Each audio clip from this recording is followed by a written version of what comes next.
كما كتب على الذين من قبلكم لعلكم تتقون.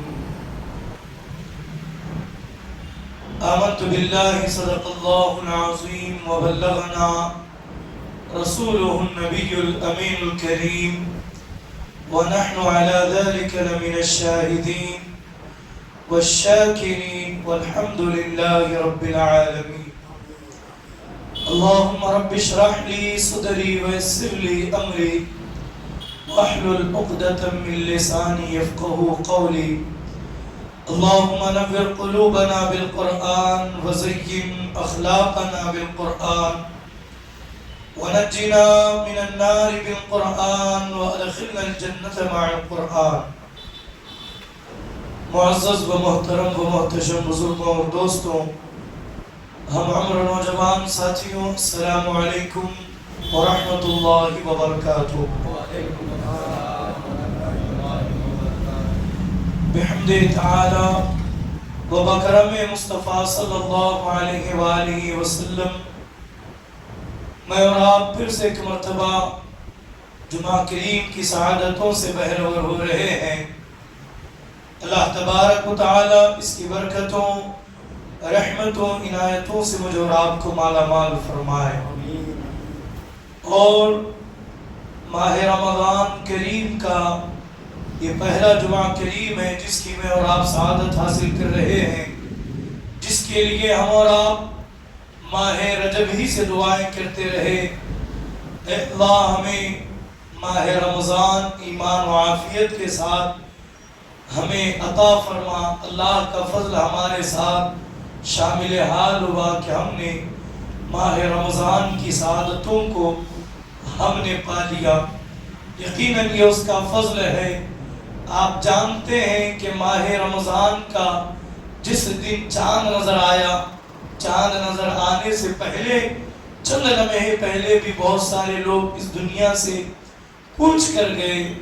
یقیناً یہ ہماری اور آپ کی خوش نصیبی ہے. ایک دن ہی صحیح، 2 دن ہی صحیح، اللہ نے ہمیں اپنے فضل سے یہ مہینہ عطا کیا. اور اس امید سے ہم اللہ کے حضور دعا کرتے ہیں کہ اللہ تبارک و تعالی اس ماہ رمضان کو میرے اور آپ کی نجات کا ذریعہ بنائے. اور اللہ ہمارے جو ہے لیے اس سال بخشش و نجات کا پروانہ عطا فرمائے. خطبہ مسنونہ میں نے جس آیہ کریمہ کی تلاوت کی، اس پر کچھ عرض و معروض سے پیشتر سب سے پہلے حضور اکرم نور مجسم حضور احمد مجتبی محمد مصطفیٰ ارواحنا روح فدا صلی اللہ علیہ وآلہ وسلم کی بارگاہ گہر بار میں عقیدت و محبت کے ساتھ درود پاک کا ہدیہ پیش کریں. اللہم صلی علی سیدنا و مولانا محمد وبارک وسلم. الصلاة والسلام علیک یا رسول اللہ، الصلاة والسلام علیک یا حبیب اللہ، الصلاة والسلام علیک یا حبیب اللہ صلی اللہ علیہ وآلہ وسلم.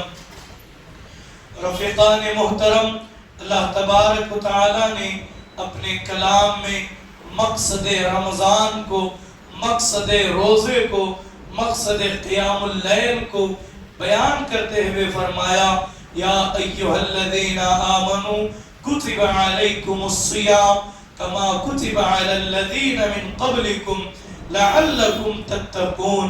اس پر تھوڑا سا غور کیجئے کہ میرا اللہ فرماتا ہے اے ایمان والو، تم پر ماہ رمضان کے روزوں کو فرض کیا گیا جیسا کہ تم سے پہلے جتنی امتیں گزری ہیں، حضرت آدم کی امت، حضرت نوح کی امت، حضرت عیسیٰ کی امت، حضرت موسیٰ کی امت، جتنے انبیاء کی امتیں اس دنیا میں آئی، ان تمام امتیوں پر جو ہیں وہ کسی نہ کسی طریقے سے روزوں کو فرض کیا گیا. گرچہ اس کا طریقہ کار جدا تھا، اس کے رکھنے کا انداز الگ تھا، اس کا انداز عبادت گرچہ الگ تھا، لیکن ہر امت کے اندر روزے جیسی ایک عبادت کو اللہ نے عطا کیا. ہر امت کو روزے کا تعارف کرایا گیا، اور اللہ تبارک و تعالیٰ نے روزے کا مقصد ہی یہ بیان کیا کہ اے ایمان والو، تم سے پہلے بھی جتنی امتیں گزری ان پر بھی روزے فرض تھے اور تم پر بھی روزے فرض ہے، اور اس کا مقصد صرف اور صرف یہ ہے لعلکم تتقون، تاکہ تم متقی بن جاؤ، تاکہ تم پرہیزگار بن جاؤ، تاکہ تم تقوی اختیار کر جاؤ۔ عزیزان محترم، یہ دن بھر کی بھوک، یہ دن بھر کا پیاس، یہ دن بھر کی تکلیف اور یہ مشقتوں کے بعد جس جو ہے انعام کا اللہ تبارک و تعالیٰ نے وعدہ کیا، جس اللہ تبارک و تعالیٰ نے جس شے کا ذکر کیا کہ تم متقی بن جاؤ گے، تم پرہیزگار بن جاؤ گے، تم پاک ہو جاؤ گے، تم گناہوں سے نجات حاصل کر لو گے، اس بات پر تھوڑا سا آج ہم غور کریں گے، تھوڑی سی توجہ کریں گے، اس لیے کہ یہ ماہ رمضان عبادتوں کے لیے ہمارے درمیان آیا ہے، یہ ریاضت کا موسم ہے۔ اس موسم کے اندر ہم صحیح معنوں میں اپنی آخرت کی کھیتی کر سکتے ہیں اور آخرت کا ذخیرہ اکٹھا کر سکتے ہیں۔ اور ذرا دیکھیں تقوی کیا ہے اور تقوی کہتے کسے ہیں اور تقوی کی برکتیں کیا ہیں۔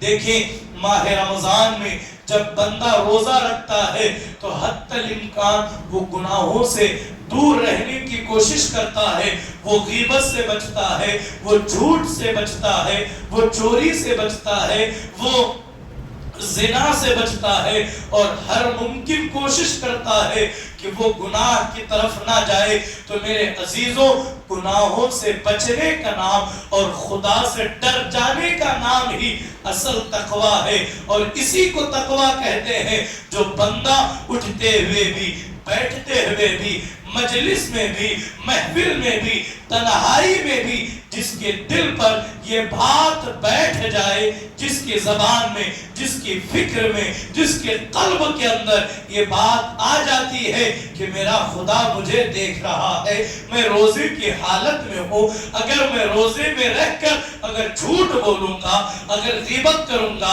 اگر چوری کروں گا، لوگوں کو ضرر پہنچاؤں گا، تو میں عبادت اور روزے کے اس مقصد کو، اس مقام کو نہیں پہنچ پاؤں گا جس مقام تک اللہ نے جو ہے روزے کے ذریعے جو مقام مجھے اللہ عطا کرے گا۔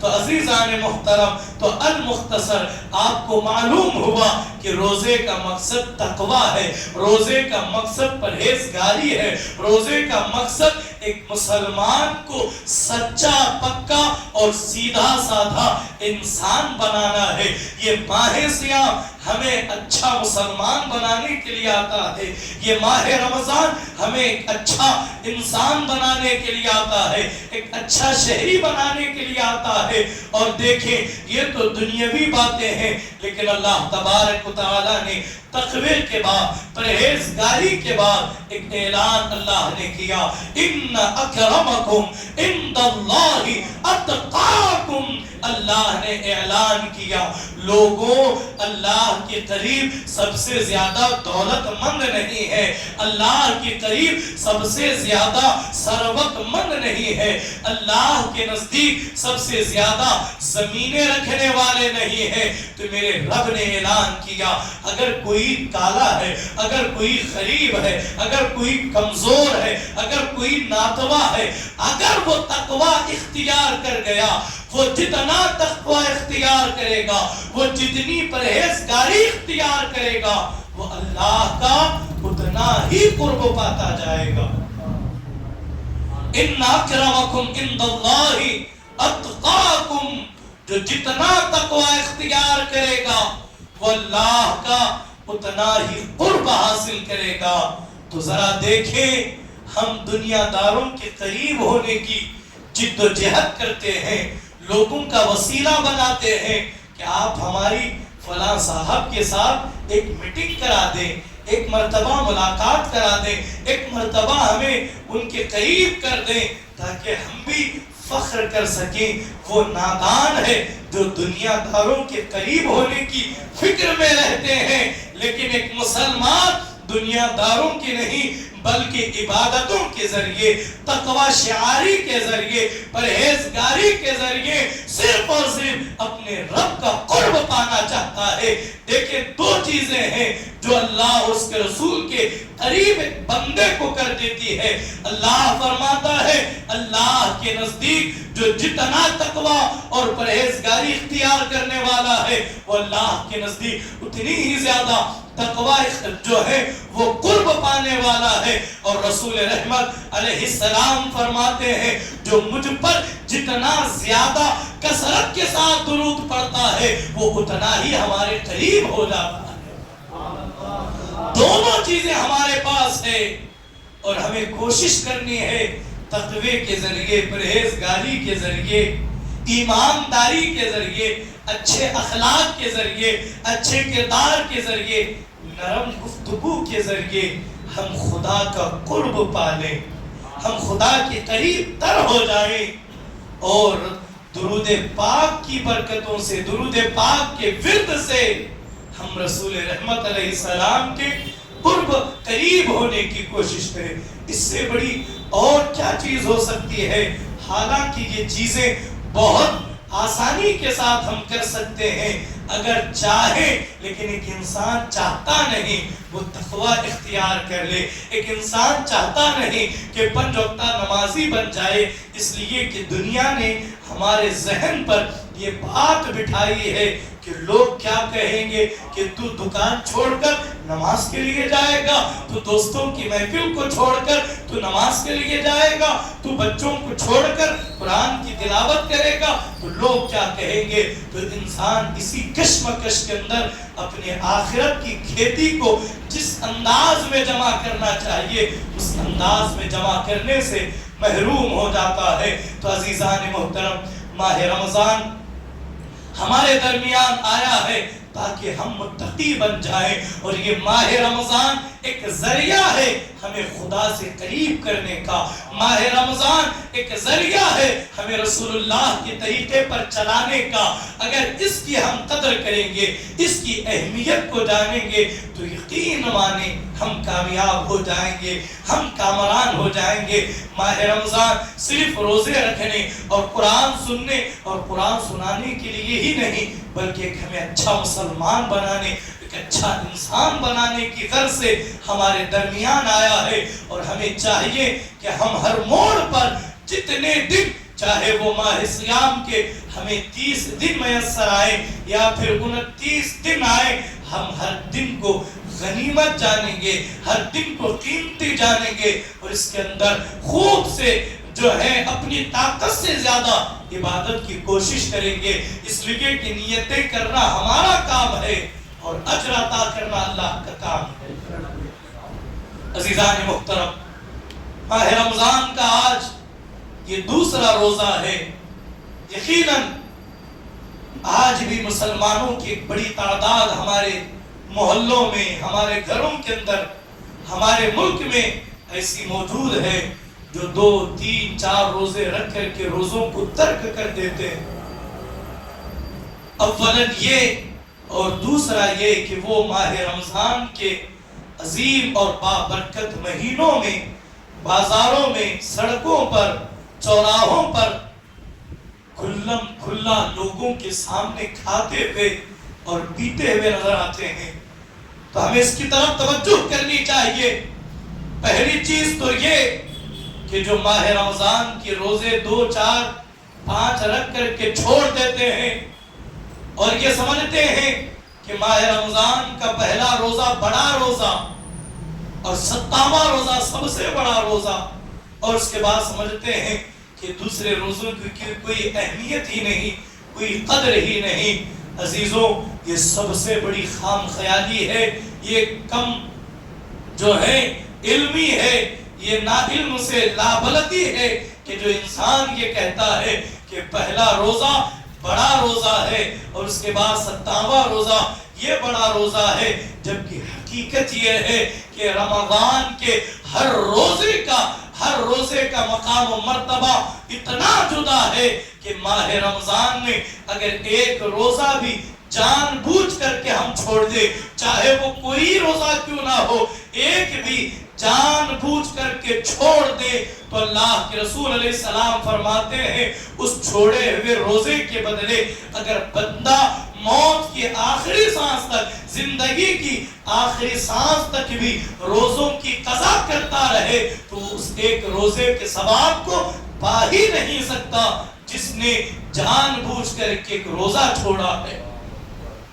تو اندازہ کریں، اللہ کے رسول علیہ السلام نے فرمایا ماہ رمضان کی پہلی رات سے لے کر ماہ رمضان کے آخری شب تک کی فضیلت کے حوالے سے میرے آقا نے ارشاد فرمایا جب ماہ رمضان کی پہلی رات آتی ہے تو آسمان کے دروازے کھول دیے جاتے ہیں اور آخری رات تک جنت آسمان کے دروازے بند نہیں ہوتے۔ جو بندہ اس ماہ مبارک کی کسی رات میں بھی نماز پڑھتا ہے اور اللہ کے لیے سجدہ کرتا ہے تو اللہ تبارک و تعالی ہر سجدے کے بدلے اس کے نامہ اعمال میں 1500 نیکیاں لکھتا ہے۔ ہر سجدے کے بدلے وہ کتنے خوش نصیب ہیں جو پابندی کے ساتھ تراویح پڑھتے ہیں، وہ کتنے خوش قسمت ہیں جو پابندی کے ساتھ تہجد کا اہتمام کرتے ہیں، وہ کتنے خوش نصیب لوگ ہیں جو تہجد کے ساتھ ساتھ رات میں کچھ وقت جو ہے وہ نفل کے لیے نکالتے ہیں۔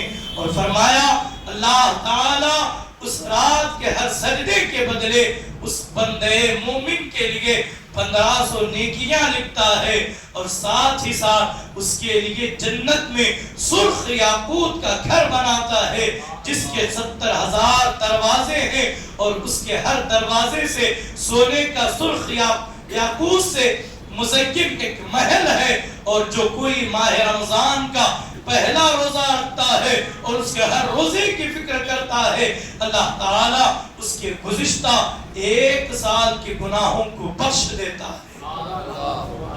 اور فرمایا اس کے لیے نماز صبح سے لے کر شام تک اللہ کے 70,000 فرشتے دعائیں مغفرت کرتے ہیں۔ جو ماہ رمضان کی رات یا دن میں جو سربسجود ہوتا ہے، جو سجدے میں ہوتے ہیں، اس کے ہر سجدے کے بدلے اللہ اسے جنت میں ایک ایسا درخت عطا کرے گا جس کا سایہ اتنا گھنا ہوگا، اتنا طویل ہوگا اور اتنا بڑا ہوگا کہ ایک گھوڑا 500 سال تک بھی تیز رفتاری کے ساتھ چلتا رہے تب بھی اس کے سائے کو ختم نہیں کر پاتا۔ یہ ماہ رمضان کا بدلہ ہے اور روزے کا بدلہ الگ ہے، صدقہ و خیرات کا بدلہ الگ ہے، اور عبادتوں جب آپ اندازہ لگائیں جب سجدے کا بدلہ اتنا طویل ہے، اتنا وسیع ہے، تو پھر ماہ رمضان کے روزوں کا حال کیا ہوگا۔ اللہ تبارک ابھی آپ نے حدیث مبارکہ سنی، اسی پر غور کر لے۔ جو بندہ ماہ رمضان میں ایک سجدہ کرتا ہے اسے 1500 نیکیاں اس کے نامہ اعمال میں لکھی جاتی ہے، یعنی کہ ہر لفظ کا ایک ثواب متعین ہے۔ قرآن کے ہر رکعت کا، ہر رکوع کا، ہر قیام کا الگ الگ ثواب اللہ اپنے فضل سے عطا کرتا ہے، لیکن ماہ رمضان کا جو روزہ ہے اس کے ثواب کو گنتی میں قید نہیں کیا گیا۔ یہ نہیں کہا گیا کہ جو روزہ رکھے گا ایک روزے کے بدلے اسے 1,00,000 نیکیاں ملیں گی، نہیں کہا گیا، بلکہ اللہ نے فرمایا روزہ میرے لیے ہے، روزہ میرے لیے ہے اور میں ہی اس کی جزا عطا کروں گا، میں ہی اس کا بدلہ عطا کروں گا۔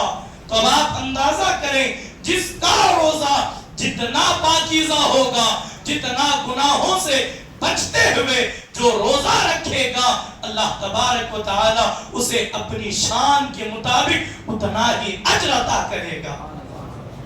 دیکھیں ایک بدلہ ہے اپنی عبادت کا لینا اور ایک بدلہ اللہ اپنے فضل سے عطا کرنا۔ اس کی ایک مثال آپ کے سامنے رکھوں گا۔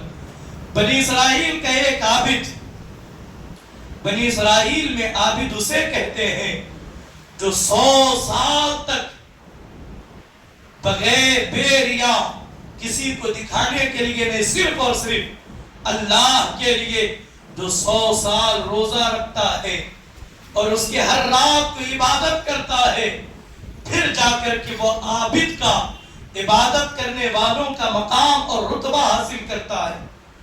تو ایک روایت ملتی ہے کہ بنی اسرائیل کے ایک عابد، جسے اللہ نے، اس لیے کہ پہلے یہ بات کلیئر کر دوں، حضرت آدم علیہ السلام کی امت اور اس کے بعد کی جتنی امتیں تھیں ان کی عمریں بڑی طویل ہوا کرتی تھی، اور یہی وجہ ہے کہ جب حضور علیہ السلام نے فرمایا، بنی اسرائیل کی عمروں کا ذکر کیا، ان کی لمبی لمبی زندگیوں کا جب رسول رحمت علیہ السلام نے ذکر کیا تو صحابہ کے چہرے مرجھانے لگے، وہ کہنے لگے، اس لیے کہ انہیں عبادت کا بڑا شوق تھا، انہیں سجدوں کا بڑا شوق تھا، وہ کہنے لگے یا رسول اللہ صلی اللہ علیہ وآلہ وسلم، آقا ہمارے ماں باپ آپ پر قربان، ان کی عمریں اتنی طویل تھی تو یقیناً ان کی عبادتیں بھی اتنی ہی زیادہ ہوں گی،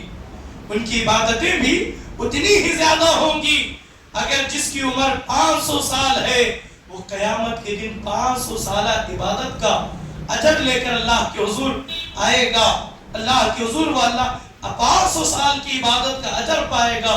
لیکن آقا ہماری عمریں تو بڑی طویل، اس زمانے میں بھی 100 سال کی، 150 سال کی عمر عام تھی، آقا ہماری عمریں طویل ہیں۔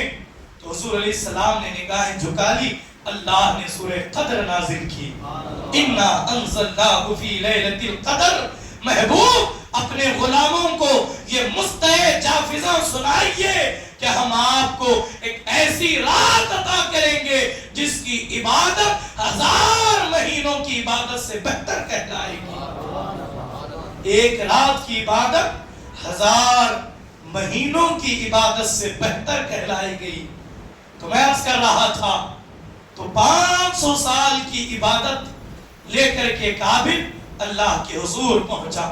میزان عمل جس میں بندوں کے نامۂ اعمال تولے جاتے ہیں، ایک پلڑے میں نیکیاں، عبادتیں، ریاضتیں، اور دوسرے پلڑے کے اندر اس کی بدیاں، اس کے گناہیں، اس کے گناہ، اس کے خطائیں رکھی جاتے ہیں۔ تو ایک 500 سال کے عابد کی عبادت ایک پلڑے میں رکھا گیا۔ 500 سال کی بیریا عبادت کوئی عام عبادت نہیں ہے۔ ہم 5 وقت کی نماز پڑھ کر کے ہم سوچتے ہیں کہ ہم سے بڑا جو ہے سچا پکا مومن ہی کوئی نہیں، لیکن ذرا غور کریں، ذرا اس پر توجہ کریں۔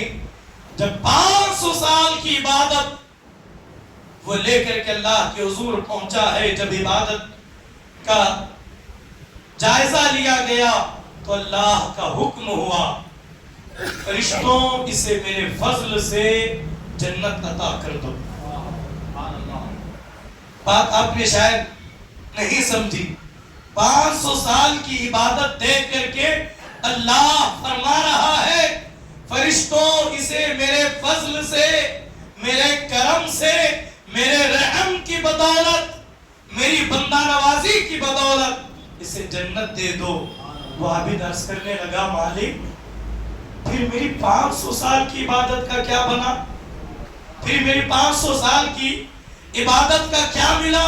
اس لیے کہ جنت مجھے عبادت کے بدلے نہیں تو اپنے فضل کے بدلے عطا کر رہا ہے۔ تو اللہ نے کہا، فرشتوں اس کی 500 سال کی عبادت ایک پلڑے میں رکھو، دنیا میں ہم نے جو اسے ایک سانس دی تھی وہ ایک پلڑے میں رکھو۔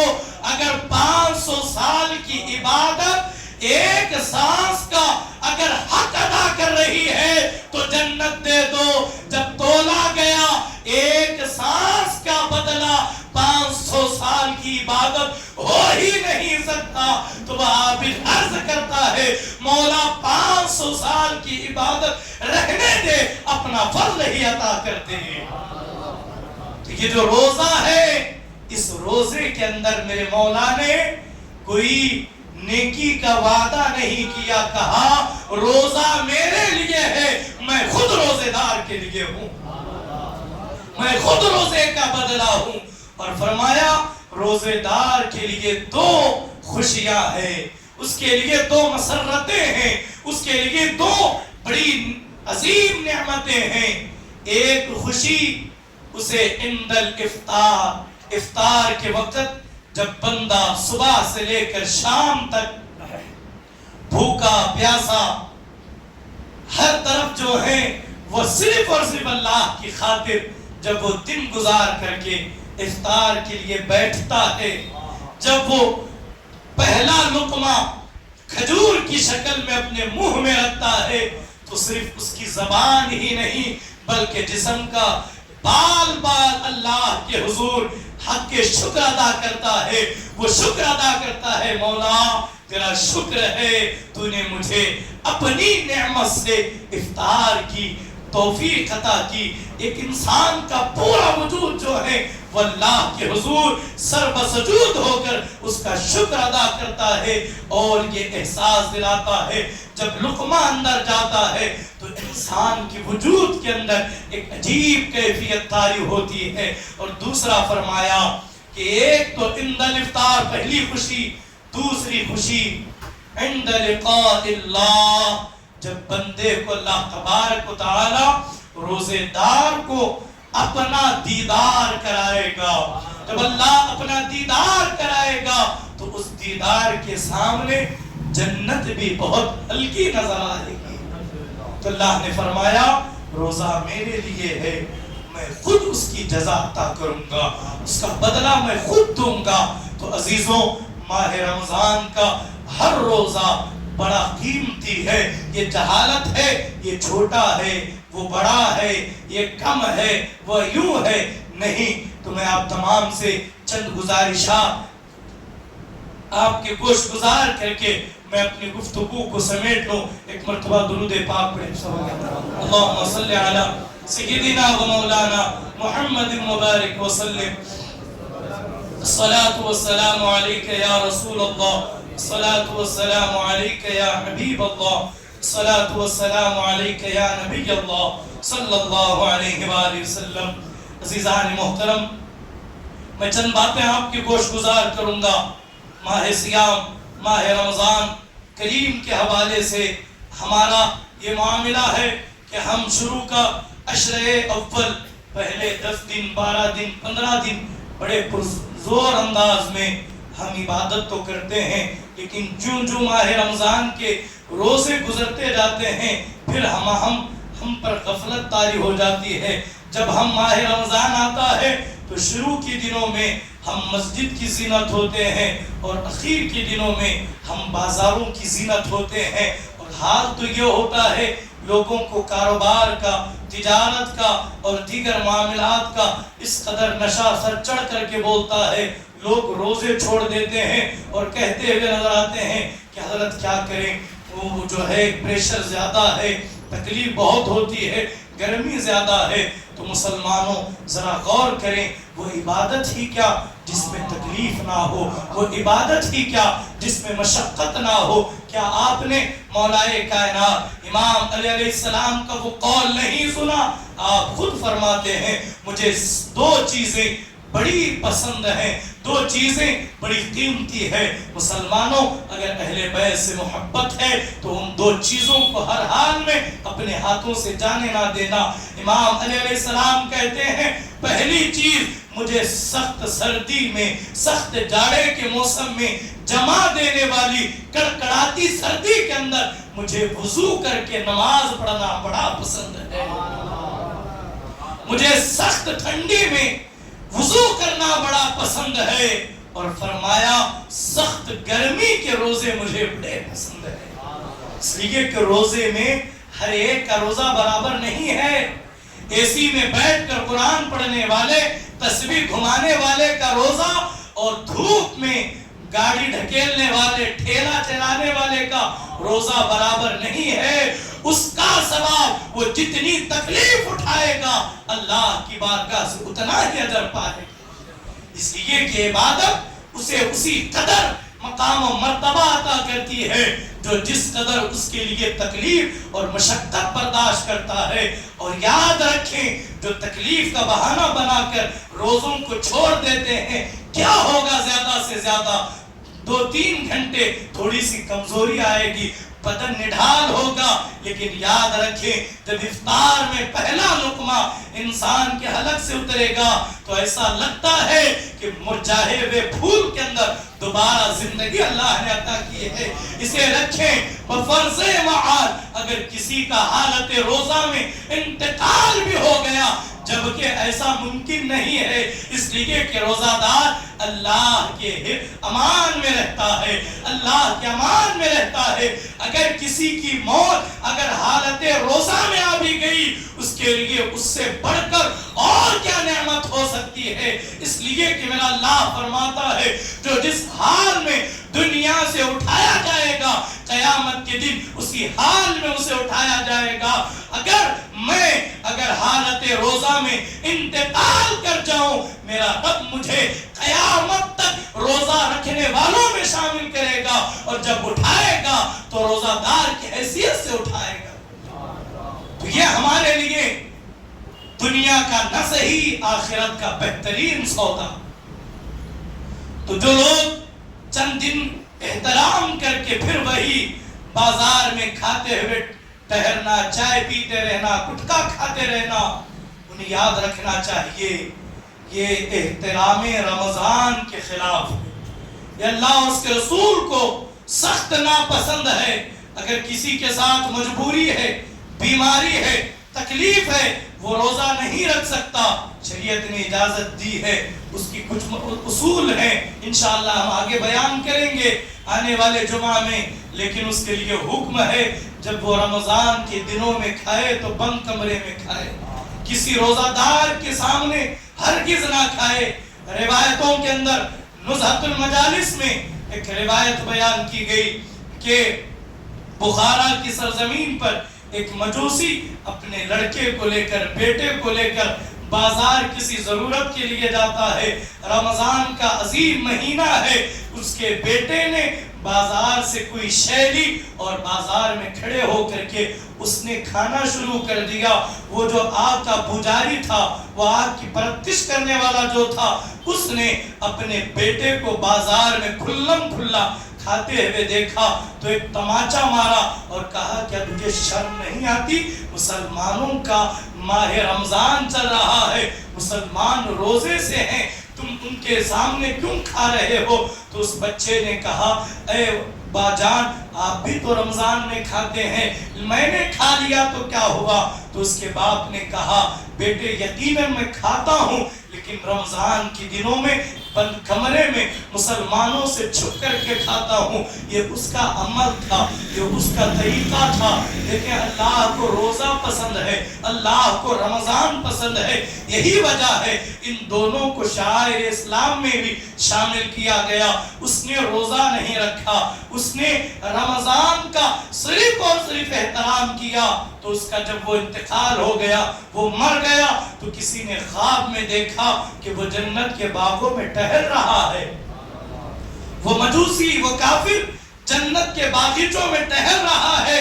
اس سے پوچھا گیا تو جنت میں کیا کر رہا ہے؟